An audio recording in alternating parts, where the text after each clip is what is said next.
ভাই বাদাম কত বিক্রি করতেছেন? 20 টাকা। আমাকে একটা দেন তো। আমি বাদামলা বলে ঘৃণা করো, আমি হকারি করি বলে তুচ্ছ ভাবো। আমি বাদামলা বলে ঘৃণা করো, আমি হকারি করি বলে তুচ্ছ ভাবো। কেন ভাবো না তোমাদের মতো এক ভাই?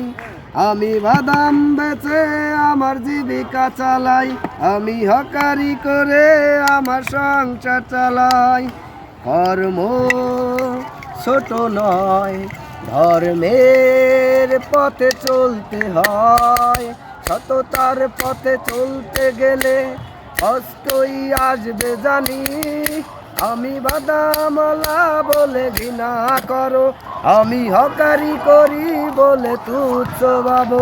আমি বাদামলা বলে ঘৃণা করো।